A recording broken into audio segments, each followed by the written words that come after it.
Antes de seguir, detente. En lo más profundo de la selva lacandona, en Chiapas, un equipo de arqueólogos cree haber localizado los restos de una ciudad maya que estuvo fuera del mapa por más de 3 siglos, desde que fue abandonada en 1721. En papel suena simple, otra ruina en la jungla, pero si están en lo correcto, cambia lo que nos enseñaron sobre la conquista en territorio maya. Y lo más raro, la selva lo ocultó, pero los papeles lo delataron por fin. Porque esta no era una ciudad cualquiera, fue el último refugio de un pueblo que resistió casi 110 años, escondido en la selva, libre, sin rendirse. Si ellos tardaron más de un siglo, ¿cómo es que hoy, con una crónica de 1698 y ArcGIS Pro, la acotaron en 2 temporadas de campo?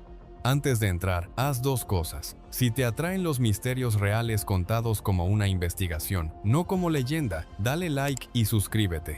Y quédate, porque en minutos vas a ver cómo una crónica escrita en 1698 los llevó al descubrimiento de una antigua ciudad maya perdida que fue refugio contra los españoles. Durante siglos, la versión oficial ha sido la misma. Los españoles conquistaron México. Hernán Cortés derribó el Imperio Azteca en 1521, y a partir de ahí, el dominio colonial se extendió por todo el territorio. Y tiene sentido, porque el relato escolar lo presenta así: una conquista rápida, total, inevitable. Los imperios indígenas cayeron, las ciudades fueron reemplazadas, y la historia siguió adelante. De hecho, si solo miras la superficie, parece un proceso limpio, un antes y un después. Hasta que miras el territorio maya, y algo deja de encajar. Porque los españoles no conquistaron a los mayas como conquistaron a los aztecas. Los mayas no eran un imperio centralizado. Eran ciudades-estado independientes, con alianzas cambiantes y rivalidades, más parecido a la Grecia antigua que a Roma. Y hay una zona en los mapas coloniales que los propios españoles marcaron con un nombre que lo dice todo: Tierra de Guerra. 1586. Selva Lacandona, Chiapas. Los lacandones choltíes acababan de perder su capital. Lacamtún, el Gran Peñón, cayó en manos españolas. Ya no era su ciudad, ya no era su mundo. Y aquí vino lo que nadie esperaba. No se rindieron, no firmaron tratados, no aceptaron reubicación. Hicieron algo que, para un conquistador, era una pesadilla. Desaparecieron. Se hundieron en lo más denso de la selva tropical, donde no había caminos y el río mandaba, donde la vegetación frenaba tanto que con 30 kilos encima se avanzaba poco más de 1 kilómetro por hora. O sea, la selva misma se volvió una muralla. Y entonces tomaron una decisión brutal: no esconderse en cuevas, sino empezar de nuevo. En una llanura rodeada por la curva del río Lacantún, casi imposible de alcanzar por tierra, fundaron una ciudad nueva. La llamaron Zac-Balán, el jaguar blanco, no como un escondite, como una capital en el exilio, con viviendas, espacios comunales, plazas ceremoniales y evidencia material clara de organización y continuidad en el tiempo. Un pueblo que decidió seguir siendo libre, y durante 110 años lo lograron. Aquí apareció el primer problema, y cuando lo viste, la conquista española en territorio maya dejó de verse limpia y cerrada. Porque Zac-Balán no era un campamento perdido. Lo que empezó a salir a la luz fueron plazas, estructuras y señales de una ciudad real, con trazos de templos y calzadas tragados por la selva durante siglos. Ahora piensa en el golpe mental, pleno periodo colonial. Para el imaginario popular, los mayas eran pasado, ruinas y silencio. Pero ahí, en la selva, había una comunidad que seguía funcionando, escondida, mientras el mundo afuera ya se daba por conquistado. Y entonces la pregunta cambió. Ya no era «qué raro», era esta: si una ciudad así pudo desaparecer de los mapas por 3 siglos, ¿cuántas más hicieron lo mismo y nadie las volvió a ver? Y después llegó el segundo detalle, el que ya no sonaba a selva sino a decisiones humanas. Cuando los españoles finalmente dieron con Zac-Balán en 1695, las fuentes cuentan que no fue por magia ni ojo de explorador. Hay relatos modernos que explican que un líder de otro grupo maya se ofreció a guiar a sacerdotes católicos hacia el asentamiento, buscando abrir la puerta a la conversión. Luego vino lo que quebró todo. Las primeras negociaciones se truncaron cuando varios líderes lacandones, llevados a Guatemala para tratar con autoridades coloniales, enfermaron y murieron. No hace falta el número exacto para entender el efecto. Volvió la desconfianza, se rompió la autoridad y el refugio quedó expuesto.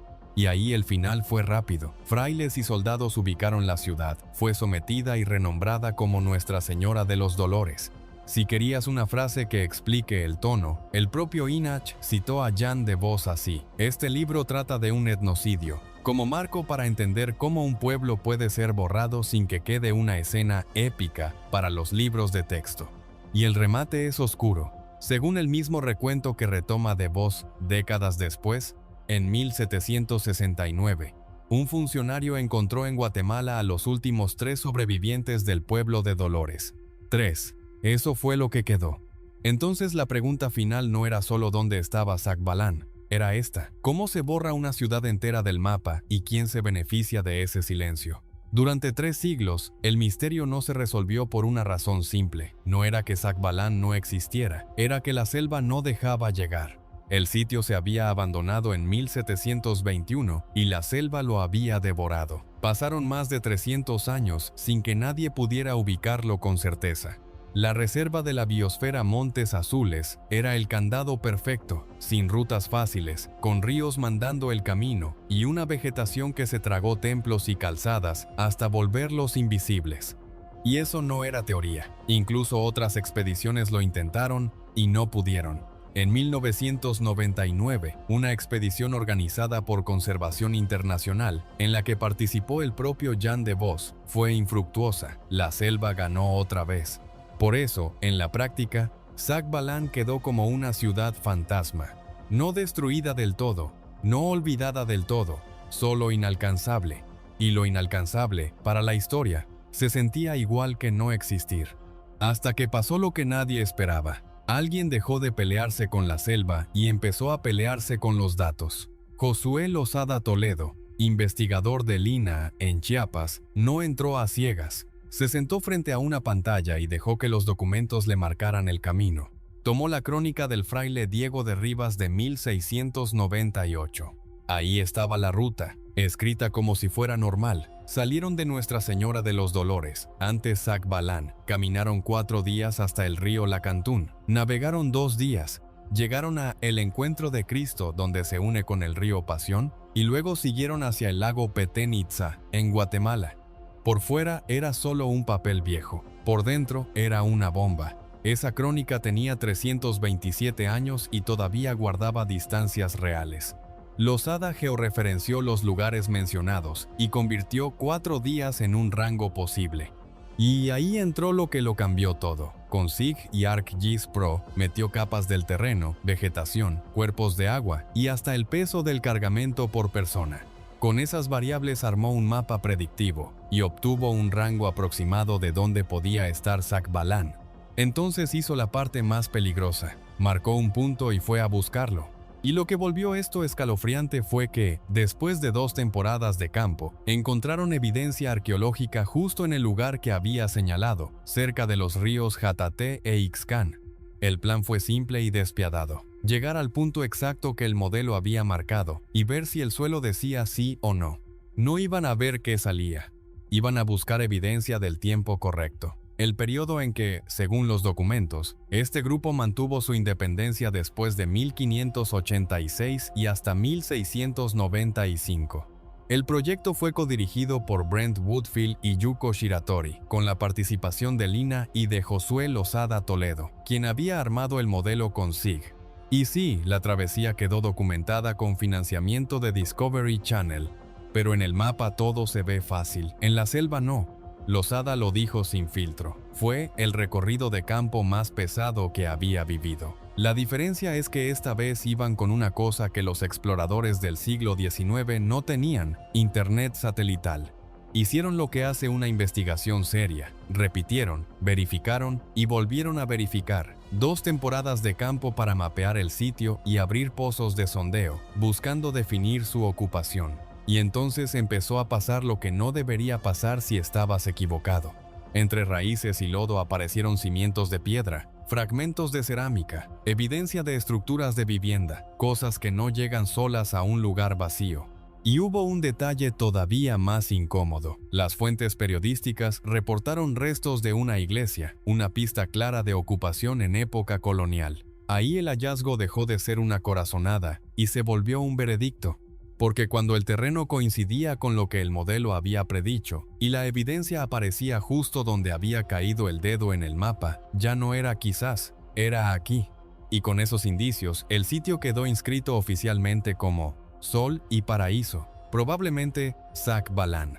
Cuando ampliaron el análisis, todo empezó a cerrar con 3 llaves.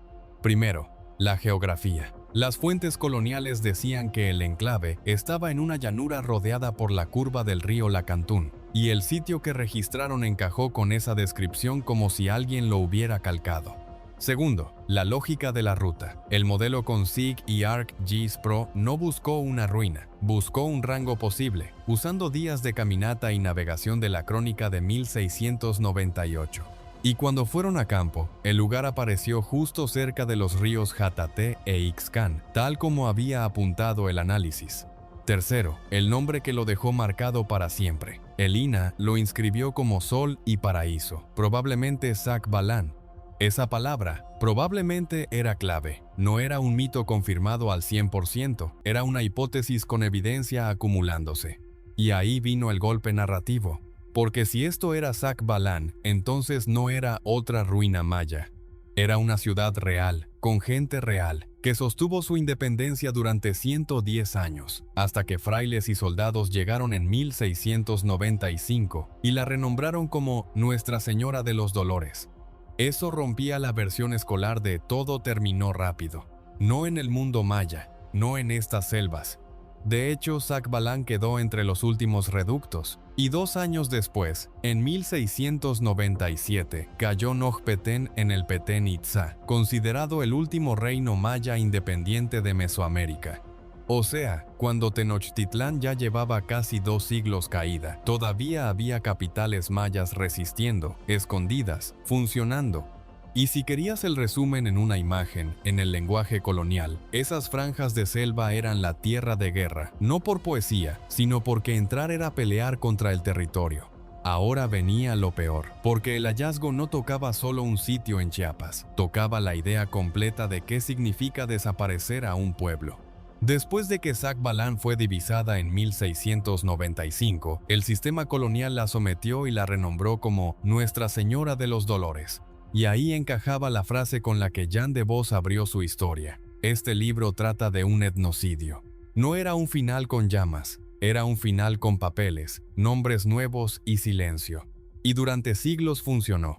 El lugar fue abandonado en 1721 y la selva lo devoró.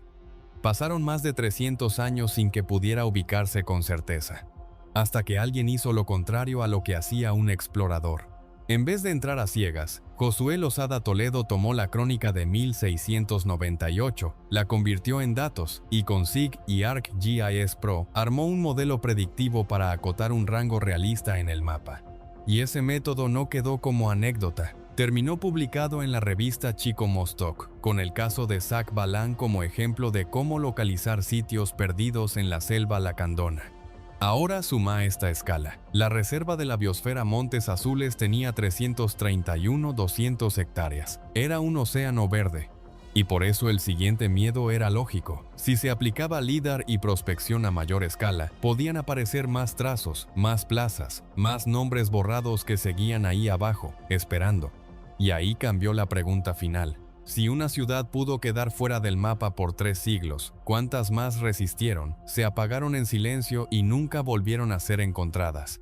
En los libros, la conquista española del mundo maya había quedado como un proceso gradual, pero inevitable, ciudad por ciudad, hasta que no quedara nada independiente. Pero cuando esta historia volvió a aparecer en la selva, quedaron cosas que no encajaron. Un grupo maya que mantuvo su independencia durante 110 años, después de 1586. Un reducto que fue divisado en 1695, sometido y renombrado como Nuestra Señora de los Dolores. Un lugar que terminó abandonado en 1721 y quedó devorado por la selva por más de 3 siglos. Y al final, una crónica de 1698 que, convertida en datos con SIG y ArcGIS Pro, permitió acotar el rango de búsqueda y llegar a evidencia material en el punto marcado. Y esa era la firma del borrado. No tenía que ser perfecto, solo tenía que durar. 3 siglos alcanzaron. Ahora la pregunta quedaba en tus manos. ¿Qué te parecía más inquietante de todo esto?